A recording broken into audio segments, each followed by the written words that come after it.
Bom dia! Começa agora mais uma edição do Bom Dia Baixada. Hoje é quarta-feira, 25 de julho, e vamos juntos até às 9 horas da manhã. Hoje o programa vai falar sobre projetos e ações em prol da população de Santos. Para debater os temas, o Bom Dia Baixada recebe a vereadora de Santos, Audrey Cleis. Audrey, seja muito bem-vinda mais uma vez ao nosso programa. Bom dia. Eu que agradeço, meu amor. É sempre um prazer estar aqui com vocês, debatendo temas importantes e que a população precisa ter acesso. E a TV Santa Cecília faz isso muito bem, aqui você representando, né? Muito obrigada. O Bom Dia Baixada. Muito obrigada pela oportunidade. Nós é que agradecemos. E também o vereador aqui da cidade, Fabrício Cardoso. Fabrício, seja bem-vindo ao nosso programa mais uma vez. Bom dia. Muito obrigado, Nathalie. Bom dia a você, bom dia aos telespectadores, bom dia, minha querida amiga e companheira de plenário, Audrey Cleis. É sempre um grande prazer estar aqui, né? Agradeço mais uma vez o convite. Vamos debater assuntos importantes, como bem disse a Audrey, né? Exatamente. Sempre tem assuntos importantes. Você costuma abordar isso de uma forma bem interessante. Eu faço questão de estar presente para poder contribuir de alguma forma. Muito obrigada. E a partir de agora, você também é nosso convidado. Pode fazer a sua pergunta para os nossos entrevistados pelo nosso WhatsApp, que é o 13988779496, pela nossa fanpage no Facebook. A gente está com um probleminha para entrar ao vivo, mas a Alexia já está resolvendo e daqui a pouquinho a gente está ao vivo também simultaneamente pelo Facebook, pelo nosso Instagram e pelo nosso Twitter. Audrey, no próximo dia 7 de agosto está prevista uma audiência pública na Câmara para falar justamente sobre a principal lei que foi criada para proteger a mulher, Lei Maria da Penha. A gente percebe que hoje há um movimento de empoderamento das mulheres, as mulheres estão mais conscientes dos seus direitos, mas a gente está muito longe do cenário ideal, né? Com certeza, Nathalie, muito longe, os dados eles são assustadores, as informações que chegam são bem preocupantes. Eu que tenho aí a missão como presidente da Comissão dos Direitos das Mulheres na Câmara, mas não só eu, né, nesta posição, assim como a vereadora Thelma de Souza, que também faz parte da comissão, e todos os vereadores que se envolvem bastante no tema, porque não tem como atingir, né? Nós tivemos aí, infelizmente, eu faço questão de ressaltar a agressão a todas as mulheres na Copa, né? Durante a Copa, e não foi só aquele episódio, né? Que tomou uma proporção muito grande, mas foram vários episódios, infelizmente. Aquela questão, né? Se é uma brincadeira, é brincadeira para todos, todos precisam se divertir. Parece uma questão de mimimi, mas não é. Eu acho que essa leitura ela precisa ser mudada e de forma urgente. Eu tenho muito contato com a delegada da Delegacia da Mulher de Santos, com a doutora Fernanda, que realmente uma mulher muito comprometida com a causa. Desde o ano passado, a gente vem conversando sobre a estrutura da Delegacia da Mulher. Em Santos, nós só temos uma delegacia que atende de segunda a sexta, essas questões. Das 8 às 18, vamos dizer assim, horário comercial. Nathalie, mas eu tinha essa impressão também, é errado, mas fui lá para conversar com ela no ano passado, no primeiro semestre do ano passado, sobre essa demanda, né? E muito fiquei surpreendida em relação ao número de casos atendidos. E ela era ali somente uma equipe, uma delegada, com um representante de cada setor na sua equipe. Então, ela não dava conta de todos os casos. Ela é muitas vezes a delegada responsável e a escrevente que está ali. Não, e ela é a delegacia que mais atendia ocorrências, porque a gente tem as delegacias por zoneamento. Claro. Diferente dos casos voltados às questões das mulheres. Então, assim, nós tivemos a audiência pública, fizemos reunião com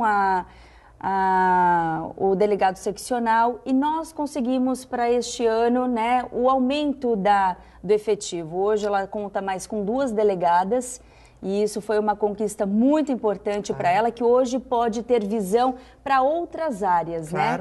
E os dados são assustadores, Nathalie, porque em 2016 nós tivemos registrados 1.500 boletins de ocorrência.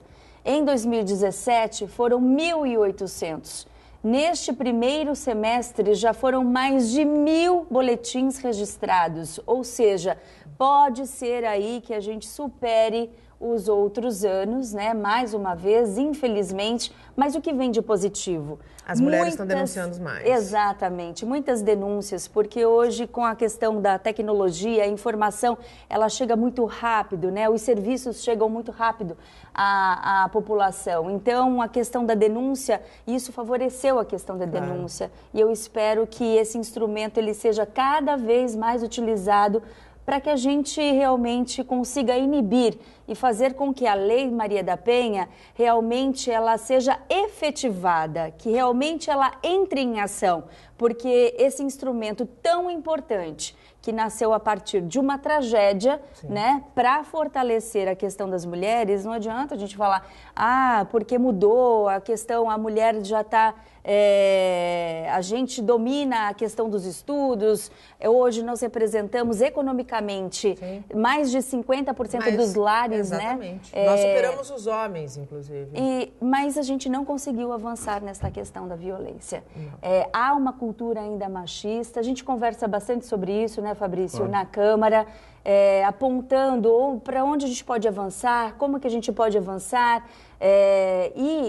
o debate, as ações que a gente promove na Câmara, elas são super saudáveis, porque lá nós conseguimos reunir diferentes ideias e pontos de vista. E lá é a casa da discussão, exatamente. Né? Então, no dia 7 de agosto, às 18h30, nós vamos analisar os 12 anos da Lei Maria da Penha, né, que completa neste dia, e falar onde estão as inovações das medidas protetivas.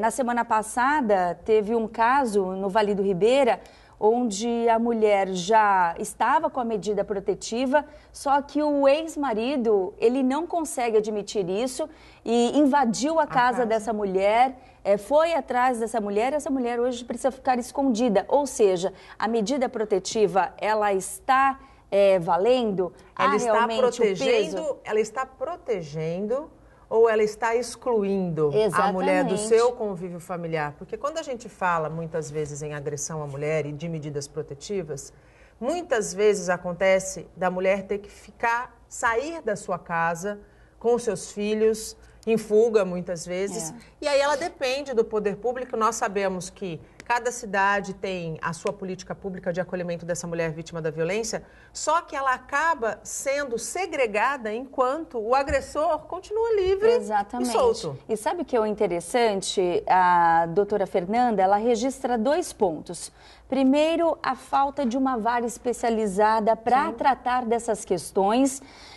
Hoje nós temos 6 varas, né, na área criminal, então você nunca sabe para onde aquele caso vai, qual é o juiz que vai analisar a questão. Isso dificulta o trabalho de quem está ali na ponta investigando e cuidando da mulher, seja a polícia militar ou a civil. E também um uso errado da medida protetiva, porque hoje muitos advogados estão se utilizando da medida protetiva para a separação de corpos. E não é bem isso um instrumento, né? Então isso acaba se perdendo, perdendo a força. A partir do momento que a mulher consegue a separação de corpos, o que acontece? Ela quer tirar a denúncia, mas não é assim, né? E não pode tirar a denúncia feita. Não pode tirar a denúncia, até porque a mulher que faz isso prejudica o trabalho de proteção a ela mesma. Exatamente, exatamente. Então, a gente precisa, a informação ela está chegando mais, a informação ela está tendo um maior público, porém a gente precisa bater na mesma tecla para... às vezes as pessoas perguntam, mas de novo, vamos falar da Lei Maria da Penha? Vamos falar da Lei Maria da Penha enquanto ela não for realmente efetivada, colocada, as suas regras em prática, porque a Polícia Militar também sente falta desse sustento, porque ela precisa fazer a proteção, mas com que meios? Né? Ela precisa ser respaldada para realmente que a lei possa ser cumprida. Ser cumprida, exatamente. E nós temos um país de dimensões continentais, onde o machismo em uma região é diferente do machismo em outra região, é mais acentuado. Fabrício, você é homem, né? Você tem uma filha e a gente espera, claro, assim como eu, assim como a Audrey, que para as próximas gerações essa questão do machismo seja menos acentuada, inclusive entre as próprias mulheres, Com porque certeza. muitas vezes as próprias mulheres têm preconceito, né? Se fazem auto-alvos de preconceito. Aquela frase assim, não se bate uma mulher nem com uma rosa, não se bate em ninguém. Não é numa mulher, não é com uma rosa, não se bate. Você, como pai, como marido, como filho, como é que você enxerga a evolução dessa questão da visão do machismo? Você acha que essa cultura a gente consegue exterminar no Brasil ou não? Olha, infelizmente, eu acho que exterminar, a gente não consegue ver isso, né, nem no médio prazo, né, talvez no longo prazo. Porque é triste, né? A gente vê que as atitudes que vêm sendo tomadas não são suficientes para poder erradicar esse tipo de situação. Hoje, a primeira leitura que fiz, coincidentemente com o que a gente está falando aqui, no dia, né, eu abro os portais para ler, foi um feminicídio, não sei se vocês viram, no Paraná. Então, triste, né? Menina de 29 anos, jogada da janela, provavelmente, o cara indo para o Paraguai. Sabe o que eu penso? Assim, estou falando fora do município, mas como você falou, num contexto como um todo, eu acho que além da conscientização, a Audrey estava falando dos crimes, né? Só no ano passado foram 398 casos de agressão. Né? Então, fora os boletins, agressão a gente está falando, né? E aí a gente tem uma covardia, né? Covardia total. E aí a gente tem aí essa situação onde talvez precisemos de mais varas com relação à violência doméstica, que a gente tem pouquíssimas, né? Acho que até 2006 a gente tinha 50, não, tinham 6 no Brasil. Nossa. Hoje, que ainda é paupérrimo, temos 112. Então, acho que está melhorando, sabe? É o que você está falando, está avançando. A gente tem que ter uma punição mais severa. Por exemplo, a gente está falando desses casos de agressão. Às vezes, eu acho que a gente corre atrás, mas o judiciário não ajuda de forma alguma, porque a pessoa que pratica um ato desse, vamos supor, de agressão, enfim, seja ele qual for de violência praticada contra a mulher, ele fica, se a pena for de 2 anos... Ele paga serviços à comunidade. Ele não precisa cumprir. Ele não precisa cumprir. Se for até 4 anos, também, ele pode ficar ali num regime aberto. Até 8 anos, no semiaberto. Então, assim, se você não tem uma punição também à altura... Efetiva, não tem o rigor da lei, né, é uma lei muito flexível, sabe, muito... E quando a gente não tem varas especializadas, a gente corre o risco, e quando eu falo a gente, essa mulher vítima de violência que leva a denúncia até o final, de ser, inclusive, interpretada ou ter o seu caso analisado por um juiz machista. Né? Nós vamos agora, no dia 7, vamos apresentar um documento em conjunto com a Comissão da Mulher Advogada, para que a gente faça o pedido oficialmente, né, ao Tribunal de Justiça da vara especializada em Santos. Eu vejo além disso, né, porque a punição, ela vai tratar da questão que já foi. Mas o tratamento, a prevenção... Mas a prevenção, né, que a gente tem aí como política pública no nosso município, Sim. Foi aprovado pela Câmara, a questão da justiça restaurativa, que é um tratamento que deve ser dado, sim, à questão do homem agressor. E ainda mais, apresentei no ano passado um projeto de lei, que é o Projeto Respeitar, que visa o tratamento do homem agressor. Nossa, Audrey, mas por que isso? Que boazinha. Não é isso, é porque a gente precisa terminar com um ciclo de agressão. Até porque muitas vezes, é aquilo que a gente está falando, é tão cultural que o homem acha que não é errado. E acha que muitas vezes é uma doença, Sim. E que ela precisa ser tratada, Sim. Analisada e curada, porque senão aquele homem, ele recebe a punição, e ele vai voltar a agredir. Ele volta para o mesmo lar, muitas vezes faz novamente a família vítima, ou então aquela família fecha as portas, mas ele vai fazer outras mulheres vítimas. Dúvida. Então a gente precisa pôr um ponto final. E como? Tendo as medidas, as políticas públicas no entorno disso para que a gente evite a agressão e uma vez ela feita, que a punição seja dada, mas que também seja o caso olhado e tratado do modo adequado. Então a gente precisa... Isso é o fechamento do ciclo e a prevenção de novos casos, né? Exatamente. E quando a gente fala de políticas públicas, existem projetos, existem ideias, mas na prática, como vocês avaliam as políticas públicas que são executadas em Santos? Olha, em relação à coordenadoria da mulher específica neste assunto, nós temos um plano municipal dos direitos das mulheres que foi elaborado em 2012, né? Ele foi revisto em 2016, traça aí algumas estratégias que envolvem a saúde, a assistência social, a segurança pública, a educação e a questão do desenvolvimento social, né, propriamente dito.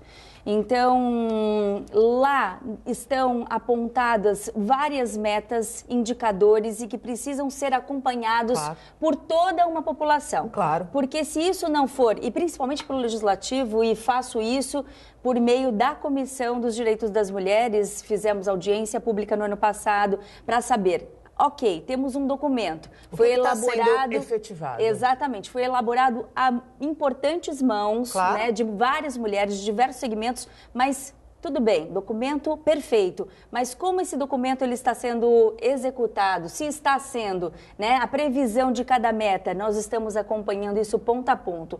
Conseguimos um jeito de. A gente pensa que não, mas a educação está ligada diretamente a essa mudança, claro, a essa transformação. A tudo. Lá no plano municipal, por exemplo, diz...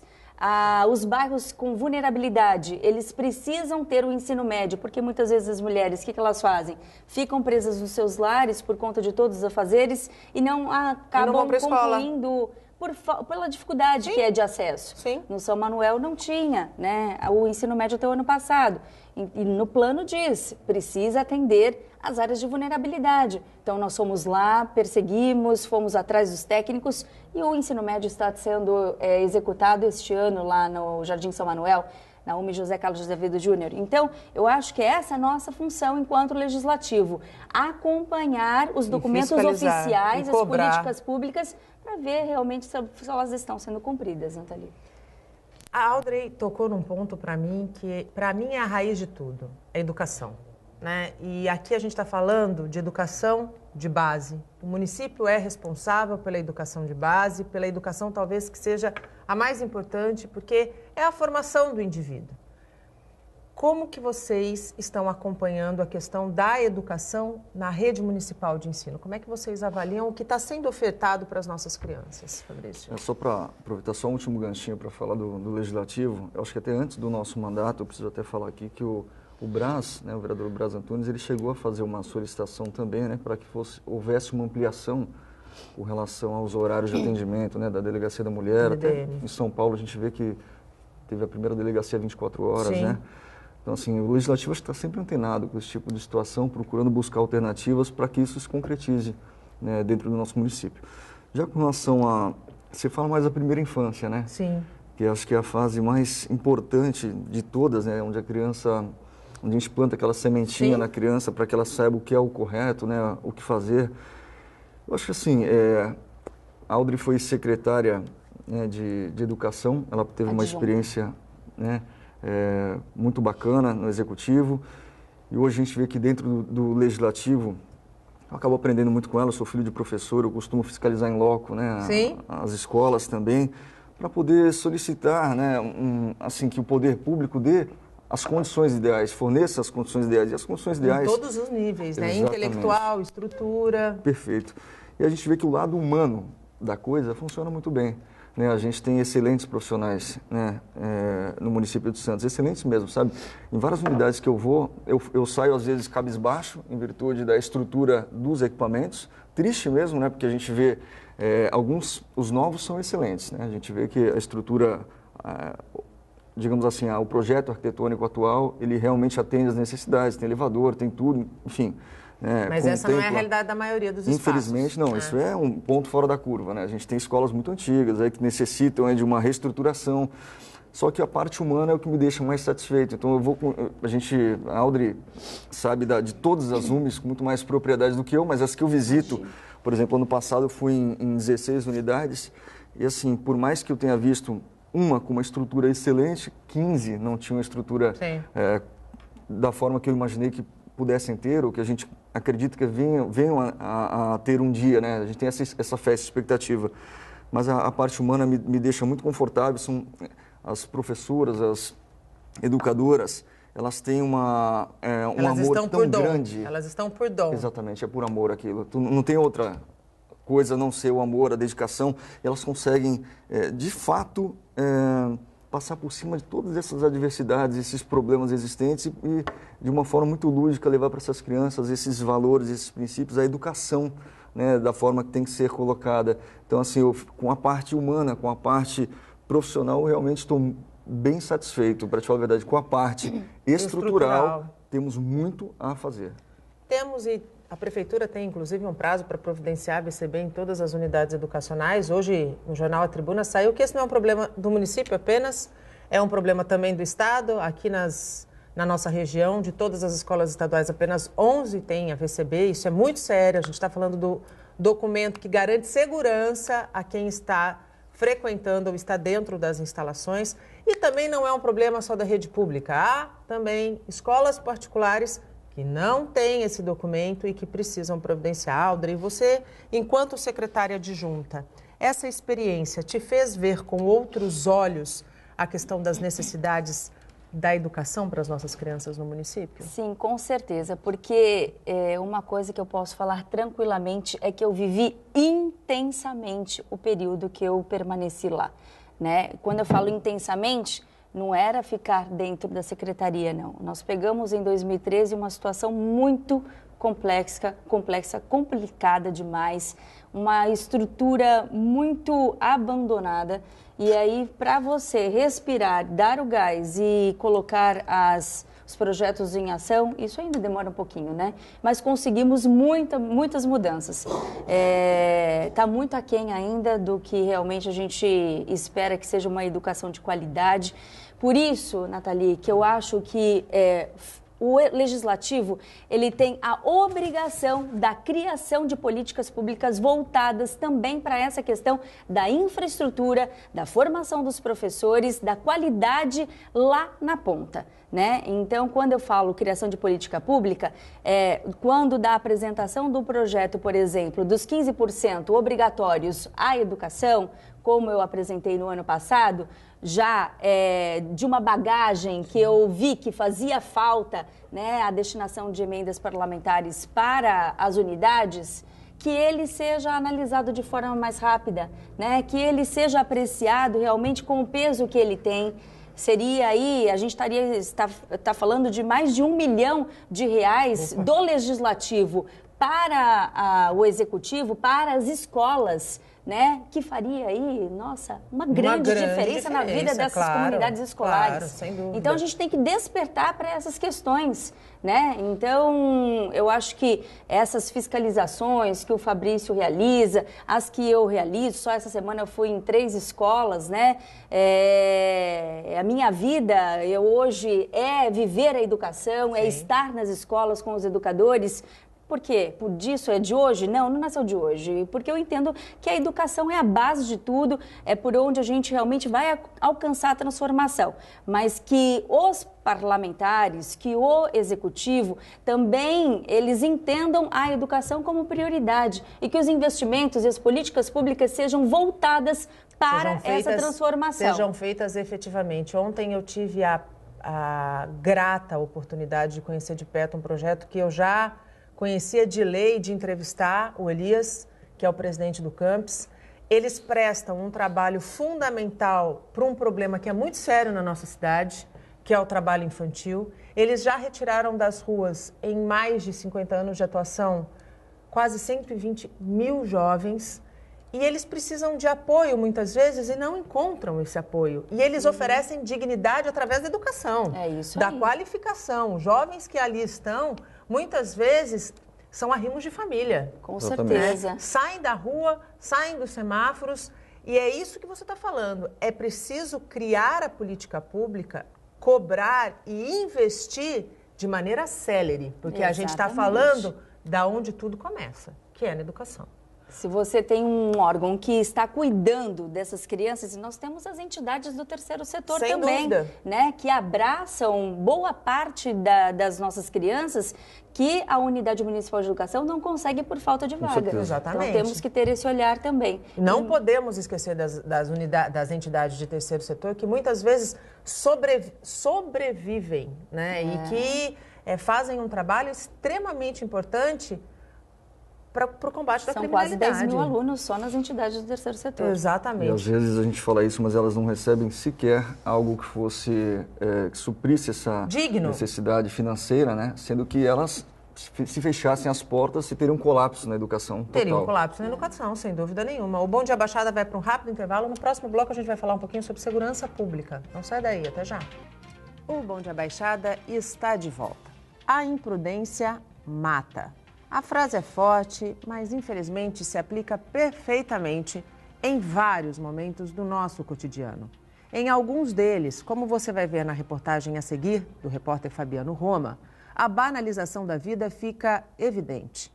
E o que cobrar das autoridades quando o problema é cultural? Situação complexa que causa indignação e, principalmente, perplexidade. Veja a cena que flagramos no porto, bem próximo ao embarque da travessia Santos-Guarujá. Um homem anda pelos trilhos alheio ao perigo que está correndo. Agora em São Vicente, Avenida Quintino Bocaiúva. Aqui passa o veículo leve sob trilhos. Mas veja só esses dois rapazes. Eles se arriscam andando pelo local onde só o VLT deveria passar. Medo de andar nesse lugar, não? Tem medo, mas não tem outro jeito. Tem que passar por aqui, né, meu irmão? Mas o quê? Eu tô indo na contramão. Por quê? Ele de frente. Porque não tem um acesso, né? Pra nós passar o pedestre. Entende? E é isso, né, meu irmão? E mesmo com medo você vai? Tem que passar, né? É o nosso caminho, né, irmão? Lugar certo para pedestre tem sim. É a calçada. Basta atravessar a avenida. Mas muita gente não se importa com perigo, não. E insiste em andar por onde não se deve. E tem ciclista que também se arrisca ignorando a ciclovia, pedalando pelo lugar errado. O dono desta oficina de bicicletas, bem ao lado da ciclovia, diz que já está cansado de ver essa situação. Muitas vezes, todo dia, isso aí é normal. E as cenas de imprudência não param. Vejam esse ciclista, o VLT passa rente a ele. E o que dizer de quem escolhe a área dos trilhos para correr? VLT passou pertinho do senhor ali, não dá medo, não? Dá um pouquinho de medo, sim. Mas o senhor vai mesmo assim? Se eu for por lá, o pessoal reclama de bicicleta. Eles reclamam muito que... pedestre é por aqui. Você prefere se arriscar aqui? É o jeito, fazer o quê? E a calçada, não adianta? Porque por lá... adianta, tá certo, né? Mas... Pois é, muita gente parece esquecer que a imprudência pode ter um preço muito caro a ser pago. No início desse mês, um adolescente de 15 anos foi atropelado pelo VLT.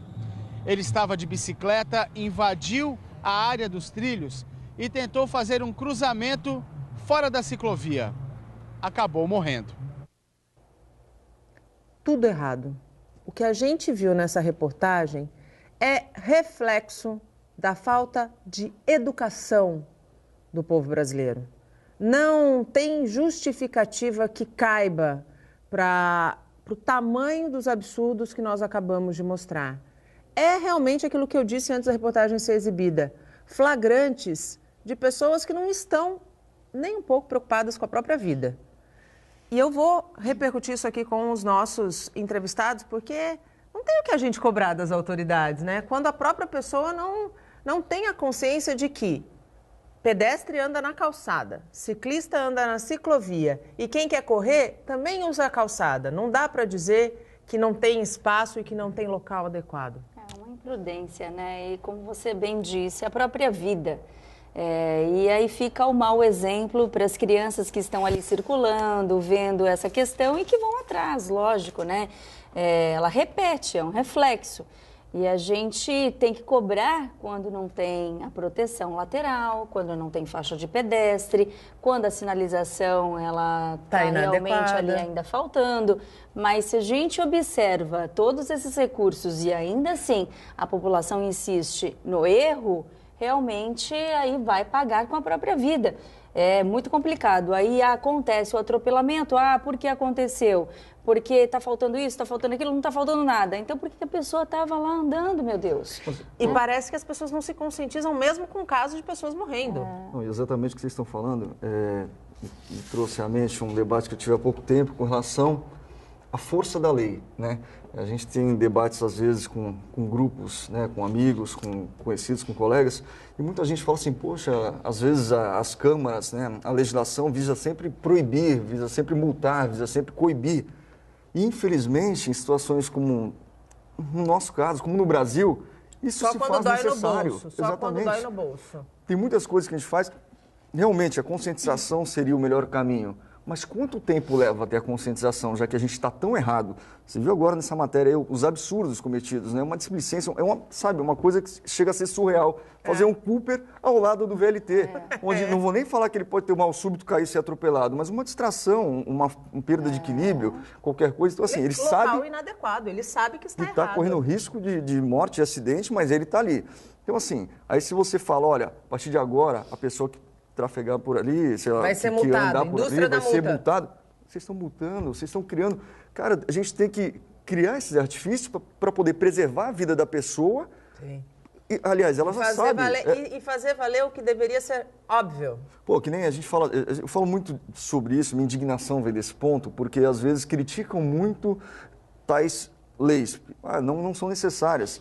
Se não houvessem as leis... Por exemplo, as pessoas até hoje estariam sem capacete, sem cinto de segurança. São leis que visam a segurança delas próprias, mas ainda assim, a gente viu nesse claro exemplo agora que são necessárias, porque as pessoas não têm a menor noção, não todas, é claro, mas muitas delas, a gente viu num trecho curto ali, um fazendo Cooper, o outro andando de bicicleta no VLT, o outro cruzando a frente da linha. O outro no celular, sem noção na linha nenhuma. do trem. É um absurdo. No celular, na linha do trem. Vamos falar um pouquinho de segurança pública, que embora... Eu sempre deixo aqui muito claro para os telespectadores, seja uma responsabilidade do Estado, os municípios estão cada vez mais absorvendo esta obrigação, porque o morador vive na cidade e quer se sentir seguro na cidade. Nós tivemos, há pouco tempo, casos graves de violência em bairros antes considerados tranquilos, como Marapé. Eu, aliás, moro próximo ao Canal 4 e sempre quis morar naquela região justamente pela tranquilidade. E quando comecei a ver os casos, ler os casos, eu falei, gente, não tem mais local seguro na cidade, acabou, né?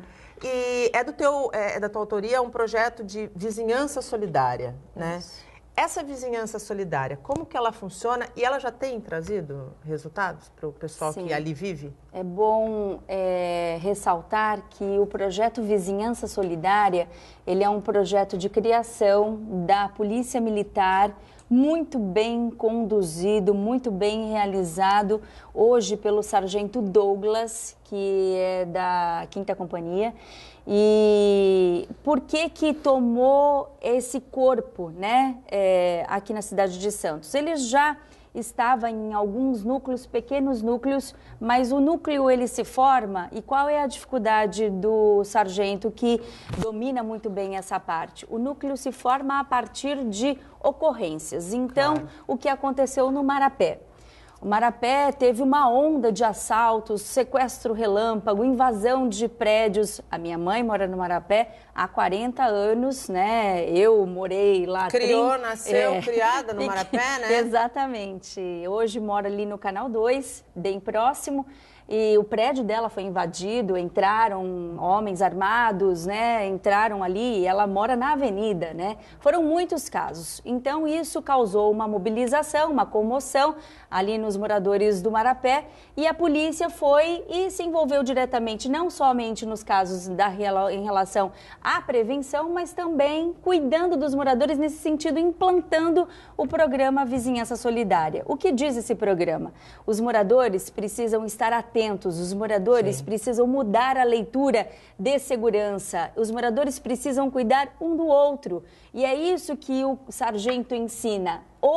A mudança de comportamento na hora de você chegar em casa. Hoje tem um grupo de WhatsApp dos moradores a partir de núcleos, 10 núcleos hoje no Marapé, 2 na Vila Belmiro. A gente agora está caminhando para o Campo Grande. No dia 22 de agosto, nós vamos realizar uma reunião na UME Barão do Rio Branco, para ensinar os moradores do Campo Grande o que é o projeto Vizinhança Solidária, como você pode fazer parte e mudar o comportamento para tornar o seu bairro mais seguro. O que o meu projeto de lei vem fazer e mudar nesse sentido?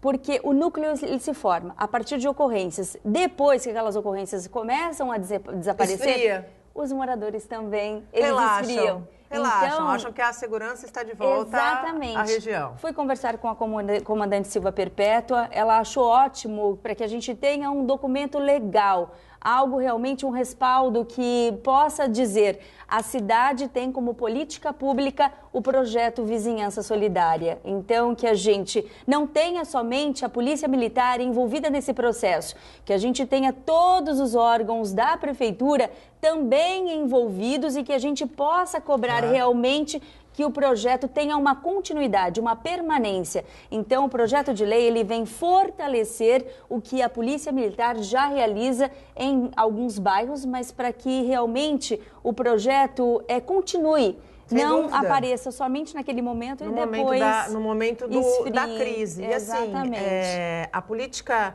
a política pública de segurança pública, ela tem que fazer parte do dia a dia do município, né?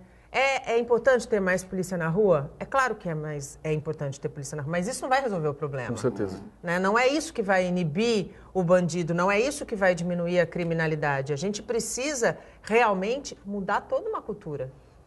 Eu acho que, assim, além da proposta da Aldris vir a ser uma ferramenta muito importante para somar nessa parte da segurança pública, eu acho que a segurança é um contexto gigantesco, né? A gente tem aí, fala-se muito que a segurança é dever do Estado e é de fato, mas a segurança primária é dever do município. Claro. Então, uma das coisas que eu mais cobro, né, a Aldri também, e vários dos nossos pares, é com relação à segurança primária. O que seria a segurança primária?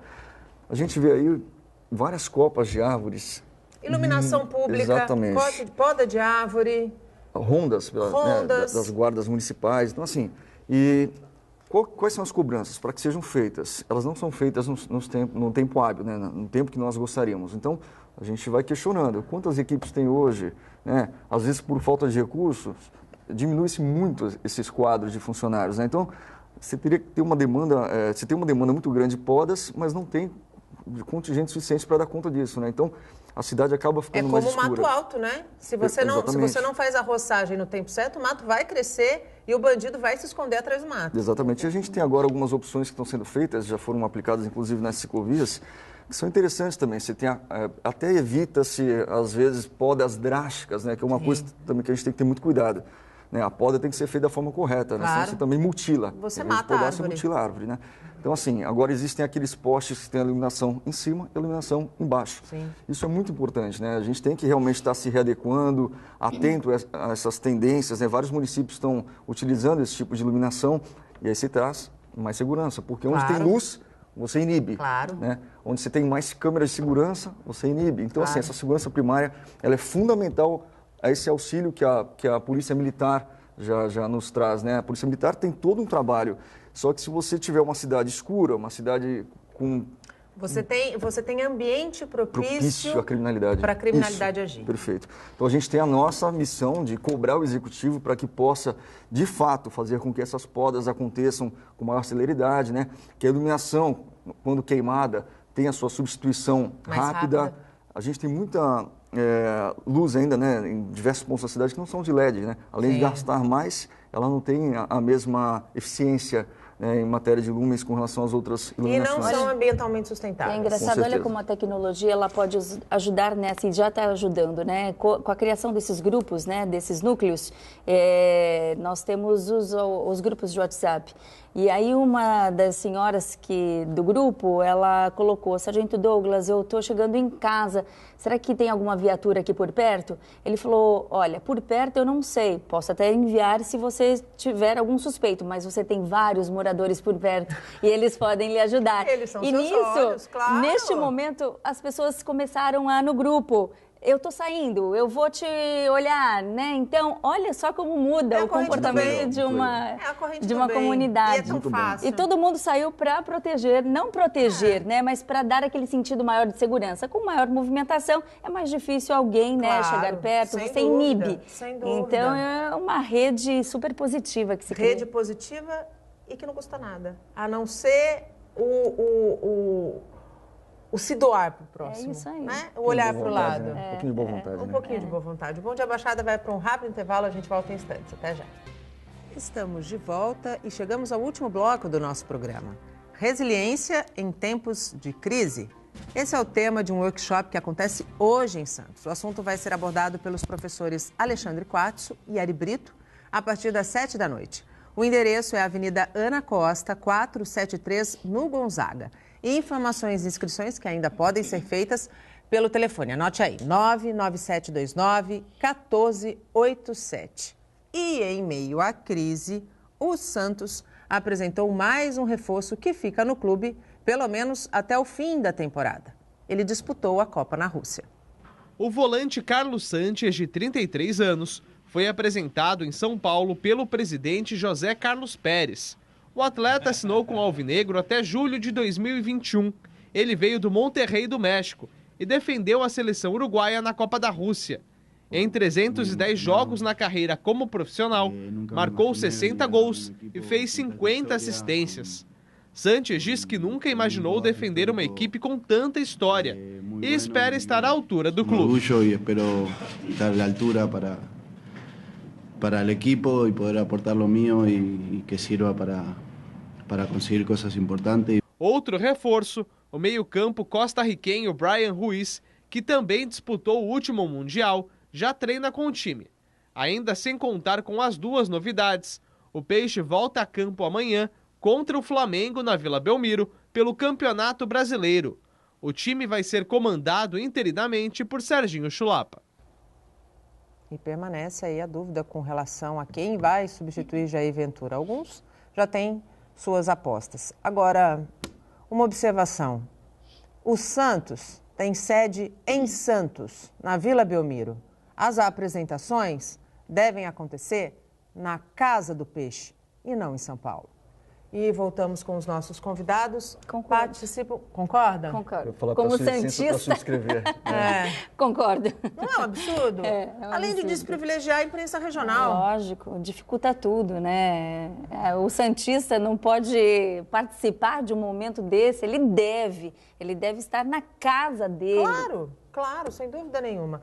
Está comigo, a gente está chegando no último bloco, a vereadora Aldrey Cleis e também o vereador Fabrício Cardoso. Ainda dá tempo de você participar.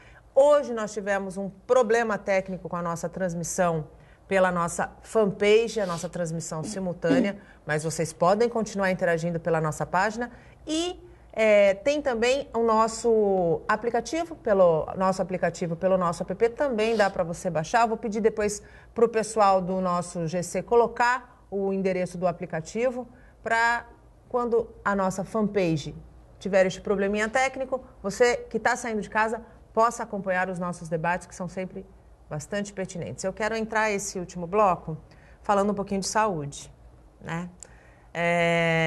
As críticas não cessam. E as suas vistorias também não têm cessado. Eu tenho acompanhado. Da primeira até a última que você fez, percebeu melhorias? Sim. Que é uma coisa que tem que ser constante, né? Eu acho que a gente não pode em nenhum momento declinar desse tipo de fiscalização, desse tipo de gesto.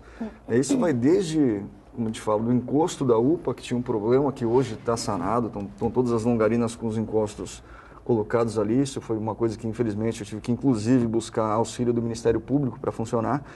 Mas a questão é muito mais ampla, né? Claro. A gente tem aí 2 UPAs agora saindo, que eu creio que venham dar aí certo alívio, né, a estrutura, porque hoje a gente está muito centralizado na UPA Central, né? Ela é realmente central. A gente tem os prontos-socorros, a Zona Leste e Noroeste. Mas todo mundo vai para lá. Mas todo mundo utiliza a UPA, até pela estrutura, porque você pega o PS provisório da Zona Leste, né, a zona da ordem intermediária ali, ele não tem um raio-x. Não tem. Isso é absurdo, né? Eu sempre falei que a gente deveria ter um raio-x portátil ali ou alguma outra coisa, então você tem que fazer o quê? Você leva de carro, né? E aí você ainda corre um risco aí no percurso, mas leva a pessoa ali para a UPA ou para o PS Central, o antigo PS Central, agora HPP, para fazer esse tipo de exame. Então, assim, tem melhorado, mas tem muito a se melhorar. Inclusive, uma das minhas maiores cobranças e fiscalizações que eu vou intensificar nesse segundo semestre é com relação ao Hospital dos Estivadores, que, além dele prestar uma excelente estrutura física, né, presta um ótimo serviço de maternidade, né, uma neonatal espetacular.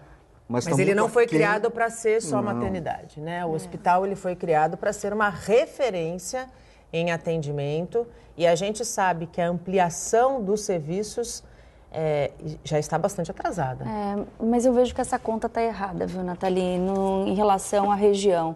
Não dá para Santos mais ficar suportando a conta de todos os municípios. Você tem um atendimento na UPA, de saúde, né? Exatamente. Você tem um atendimento na UPA, você tem um atendimento, como a gente falou, para todos, inclusive dos outros municípios. Exato. Né? A gente precisa olhar para esses equipamentos e cobrar. Eu acho que até regionalmente, nós temos a União dos Vereadores da Baixada Santista, que a gente precisa se utilizar mais desse instrumento para que realmente as informações comecem a circular com maior celeridade, para que os municípios também entendam o seu papel dentro desse contexto, né? Então, muito me preocupa abrir por completo o Hospital dos Estivadores e ele ser ocupado e tirar a responsabilidade dos outros municípios. Temos que cumprir a missão de realmente da entrega total do equipamento, mas e os outros municípios? Onde entram nesta responsabilidade? Nós temos uma excelente maternidade que atende lá 60% dos partos de fora. Né? São pagos, recebe dinheiro do SUS, ok. Mas um repasse irrisório. Pelo amor de Deus, né?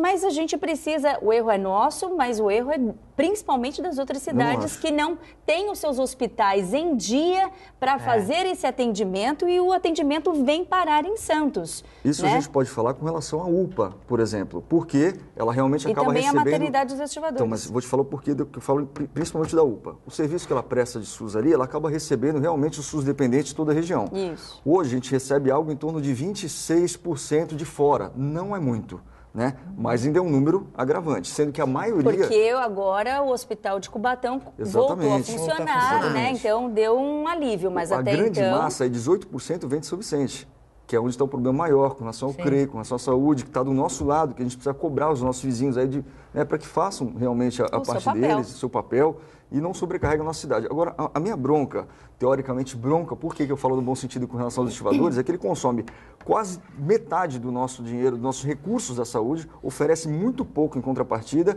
e assim, por mais que os outros municípios estejam sendo atendidos, você está prestando ali quase mais da metade dos partos, por exemplo, já que ele é utilizado para parto, grande parte dele para isso, mais da metade são feitos para fora do município, né? Para os outros municípios. Só que ele ainda é um órgão municipal. Ele não poderia ser. Eu acho que a gente tem que pensar sobre outra ótica, entrega isso para uma parceria público-privada, fica com uma parte dos andares, utiliza a outra, libera o município desse custeio. A gente está falando de quase 6 milhões por mês hoje. Eu não consigo conceber um equipamento que consuma 6 milhões de reais quase, que me entregue 1.400 atendimentos por mês. Não tem como. A UPA ela consome 1,6 milhão, que já é caro, e ela entrega 18 mil atendimentos por mês. É surreal essa comparação. Até porque essa diferença de recursos, ela poderia ser aplicada, inclusive, para resolver problemas de outras unidades de saúde. Agora, a discussão ela não pode ficar em âmbito municipal, ela precisa ser regionalizada. A saúde, assim como outras áreas, precisa ser vista do ponto de vista metropolitano. Já passamos da hora, né? Já estamos atrasados, na minha concepção, em muitos pontos quando a gente fala de visão metropolitana, porque o discurso é muito bonito. Agora a gente está precisando de ver prática. E a Audrey foi precisa quando ela falou de Cubatão, porque a gente estava acompanhando quando o Cubatão estava com o hospital fechado, a gente estava batendo 50% de atendimento para fora. Dia 10 de agosto agora, a União dos Vereadores da Baixada Santista solicitou por meio de um vereador, uma reunião na DRS para tratar principalmente da lista do CROSS, né? Que nós temos muitos problemas em relação a isso. Então, o Estado, ele precisa ter um olhar mais refinado para a questão de vagas, principalmente em relação às especialidades, né? Então, a questão vascular, a questão cardiopata, tem várias situações que a demanda cai direto lá no Legislativo e quando a gente vai verificar o que está acontecendo, em especial com um ou outro paciente, aí você se depara com aquela lista enorme de espera, né? Então, a gente precisa ter uma leitura mais clara de todo o procedimento adotado pelo Estado.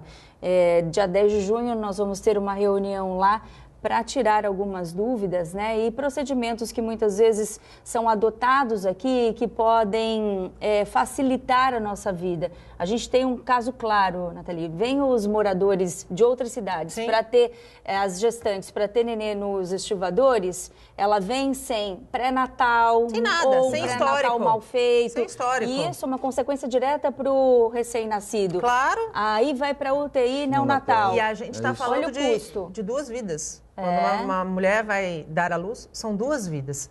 A gente já estourou 3 minutos, a Alexa está gritando aqui no meu ouvido, né? Mas, assim, aqui o bate-papo estava bom, né? Eu queria, Audrey, muito te agradecer a participação, pela tua presença, pela tua disponibilidade e pelos assuntos que aqui foram debatidos. Muito obrigada. Eu que agradeço, parabéns pelo programa, parabéns, Fabrício, também pelo belo trabalho que vem realizando na Câmara e estamos à disposição. Muito obrigada. Fabrício, mais uma vez, muito obrigado por compor aqui a bancada, uma bancada quase 100%, vamos dizer assim, 75% feminina, mas que com a tua contribuição exemplar sempre. Muito obrigada. Agradeço o carinho de vocês sempre, agradeço a oportunidade de estar aqui, agradeço a Audrey também, porque ela sabe, eu sempre falo para ela que é uma honra ter, exercer esse mandato ao lado dela, uma pessoa muito diferenciada. E fico feliz de estar aqui com 2 mulheres excepcionais, debatendo temas praticamente focados na mulher no início nos 2 primeiros blocos. Fico muito feliz de poder contribuir de alguma forma. Muito obrigada. O Bom Dia Baixada fica por aqui. Eu volto amanhã, a partir das 8 horas da manhã. Tchau.